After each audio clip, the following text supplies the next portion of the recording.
Halo, selamat pagi teman-teman. Eh, gua udah jarang upload vlog karena memang nggak ada event juga. Punya band juga amburadul, nggak jelas. Masa depannya juga nggak jelas. Bukan band gue sih sebenarnya, itu band orang aja gue bantuin. Karena band itu ternyata tanggung jawabnya katanya, bukan tanggung jawab sama-sama. Kalau band kan itu tanggung jawab sama-sama sebanyak personilnya gitu kan, menjadi sama-sama. Ini enggak, ini tanggung jawab yang ngajakin doang. Jadi udah gue pikir, oh udah. Terus ada lagi omongan kayak gini. eh Bukan booking studio nih, booking studio. eh Bro, booking studio nih nggak apa-apa ya, nggak apa-apa ya 1 jam, gitu kan kata dia. Ternyata gue bilang ya nggak apa-apa lah, tapi di hati gue mau bales. Yang penting kita memperbanyak lagu, matengin lagu supaya bisa manggung apa segala macam gitu kan. Baru kalau baru kalau mau rekaman deh. Terus dia bilang, tapi dia alasannya kayak gini, ya ngobatin ngobatin kangen-kangen latihan aja bro. Itu kan bukan seorang musisi ya, mulut kayak gitu ya, ngomong kayak gitu. Ngomong bukan mulut sih, ngomong kayak gitu itu seperti bukan musisi gitu. Jadi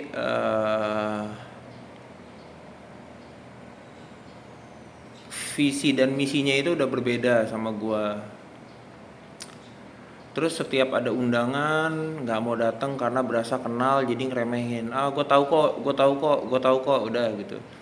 Dan gue bercerita perjuanganku di Surabaya itu jadi dijadikan sama mereka itu, kalau gue cerita di grup gitu ya, itu dijadikan sama mereka itu jadi bahan kayak, weh, gue juga gue juga orang lama nih, ini segala macam mungkin gitu ya. Dan mereka nggak suka hati lah, dan salahnya gue ngapain sharing cerita tentang gue ngeband di Surabaya. Sebenarnya nggak perlu gitu kan. Kesuksesan dulu di Surabaya, nggak sukses sih maksud gue, ya gue apa yang gue pengenin tercapai aja di sana gitu, soal untuk ngeband gitu. Terus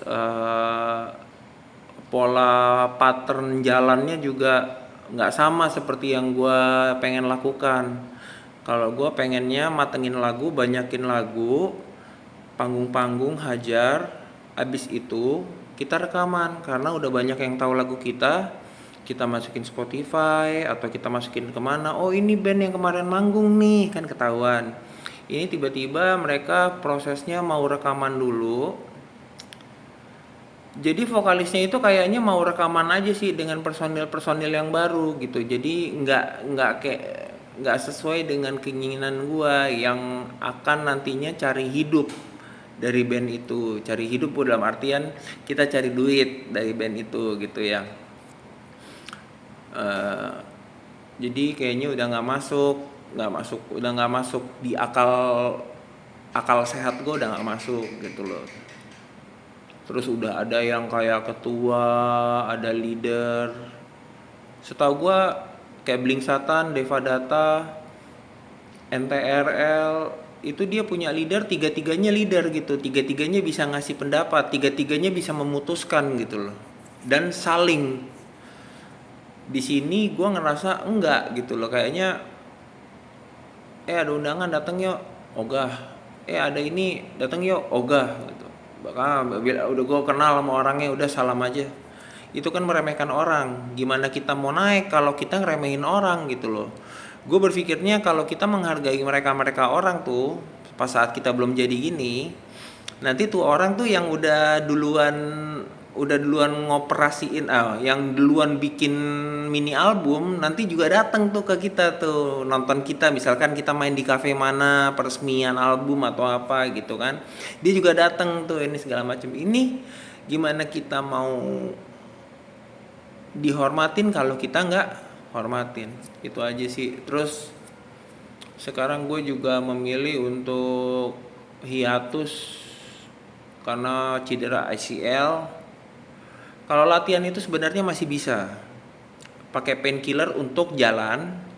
Kalau ngedrum itu kan pakai kanan doang. Paling hi hat aja yang lo kurangin untuk tempo. Untuk jaga tempo, hi hat itu kan sudah terbiasa oleh drummer ya. Pasti drummer itu kirinya itu pasti buat ngitung gitu loh.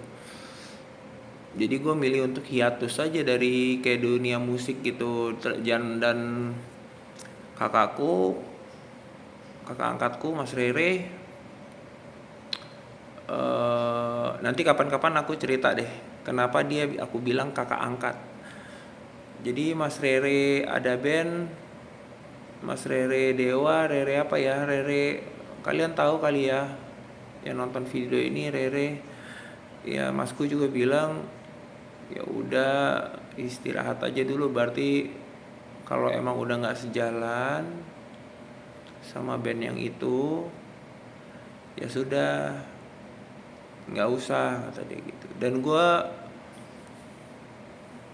Dan yang megang band ini ternyata bukan orang yang banyak duit gitu yang bisa nalangin rekaman dulu atau apa gitu. Kalau mau megang band harus siap minus bareng gitu kan. Ini enggak, jadinya ini semua tanggung jawab gue. Aduh, vokalisnya juga ngomong kayak gitu, gitarisnya sok kaya, basisnya gue deket sama basisnya sebenarnya, tapi gue sekarang lebih memilih tidak usah bergaul sama sekali gitu loh, karena kayaknya Tuhan nggak bawa gue ke situ. Gue apa-apa gue nanya Tuhan sih, bukan nanya orang. Tapi kalau nanya pendapat, istri, gue biasanya nanya istri kalau nanya pendapat. Tapi kalau project ini jalan bener apa enggak, itu gue nanya Tuhan biasanya. Jadi itulah cerita di Friday Freak namanya ya. Friday Freak gue ya itu cerita tentang band yang dinamakan Belaga Gila. Akhirnya bener, personilnya belaga gila semua jadinya. Itu aja teman-teman. Kalau udah nonton, kalau sudah mendengar, nonton, udah mampir ke channel gue, terima kasih. Jangan lupa subscribe, like. Oke, terima kasih banyak.